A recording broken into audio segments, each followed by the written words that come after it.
Welcome. This is video number 11 in the series How to Stay Mentally Healthy in a Crazy World. And today we are going to talk about authenticity and about the whole concept of trying to be your real self and what it means for your mental health. So let's look what it is. The first thing we are going to talk about is the real me, part 1. So that's one way of looking at real me. Then we are going to talk about ego diversity, about fighting yourself is the next thing, and after that we're going to look at the real me again, but then in a different way. And of course, like always, we are going to make it practical in how to deal with it, and we have a conclusion at the end. So, the real me. Sometimes it's very difficult to find what's the real you, what's the real me, because we are people and we are adapting to our environment. We are listening to other people and they have advices for us and they have demands and we invent demands maybe.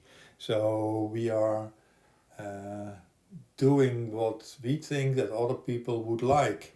And in that way, we are behaving in very different ways. And sometimes we adapt so much that we are losing ourselves. So that we don't know anymore if we want to do this or somebody else wants to do this, or if I'm nice, is that the real me, or is it just that I'm pretending to be nice because I really hate those people, and or do I pretend to hate them and I really like them, and then I really get confused. So then I'm losing myself. And if you're losing yourself, then you have the desire to find yourself back, to find the real you.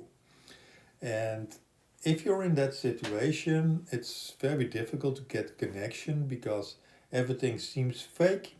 Other people seem fake because they are pretending as well. You are pretending. You don't know if they like you because you are pretending to be nice or because you're really nice, or you don't know it anymore. And if people give you a compliment, then you don't trust it anymore because they can be fake as well. So in that way, there's no connection with yourself. There's no connection with the other people. You don't feel any connection anymore. And that's a situation where you're really open for finding your real you. And that can be an endless search because then you go to a coach, to a guru, to a good friend, and you want to find out what's the real me. And the problem with that is that the real me, if you think about it, it's always something um, good. It's a strong person, a kind person, uh, an original person. It's never a very dull or mean or hateful person. It's always something that's ideal. And with that concept of creating an ideal you, that's the real you can go for that. You get from one mental health problem, named losing yourself, to the next one, and that's going for an ideal that's not there. So that's not a good idea. And that's because also there is something like ego diversity. We already talked about that in the video about self-connection. And in fact, the concept of ego diversity is that you have different parts inside of you that have quite different personalities, different belief systems, different behaviors, and that makes that you can regard yourself more as a team of different personalities. And in that way, you can be quite strong because you're very adaptive. It's like it's always better to come somewhere with a team than alone, because then in different situations you can behave differently, and that's what's asked of you. So if you're feeding a baby, There's no point in being very decisive and very strong and very strict. But if you're a fireman and there's a big fire, then it's not very wise to listen to everybody and to be very polite, because then action is needed. So in different situations you behave differently, and that's just the way we are, and that's great, because that means that we are strong and adaptive, and that we can act in different situations. Another thing that's very important in university, that there's no leader. So in one time, one person takes the lead, and other situation, another person takes the lead. So that's just the way it is, and that's a good thing. And with the baby, another person takes the lead then with the fire. And that's just the way you want it in a good team. And it's also very important that you realize that there's no escape. So that it's completely impossible to not being yourself. Not being yourself is just an impossibility. So even if you pretend something, you're still the one who's pretending. Even if you lie to somebody else, you're the one that's lying. So there is a part that's lying, there's a part that's pretending, there's a part that's getting very angry, and that's also a part that's very peaceful and very kind and very disciplined. And you have all different parts, and they're all you. So you can't escape from yourself. And that's just the way it is, and it's a good thing also. So if you know that, then you can also see that if you go for the ideal you, then there are parts in yourself that you don't like anymore. Because if the ideal you is strong and original, then you don't like the part that's obedient. And in that way, then you really see that you are starting to dislike parts of yourself. You don't want them anymore. You don't accept them anymore. So you don't accept that you have a part that's obedient, and you want to get rid of it. And if you want to do that, the part that's obedient doesn't want to be ruled out. So it will fight back.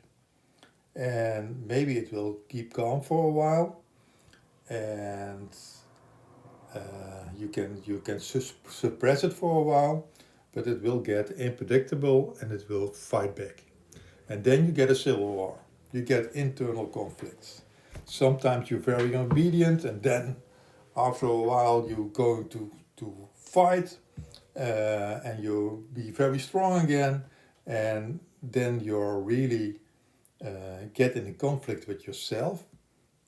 And the problem with the conflict with yourself is that you always lose, and that it's very bad for your mental health, because after a while you again don't know who you are anymore, because you have a team that's constantly fighting with themselves. So you have constantly internal conflicts.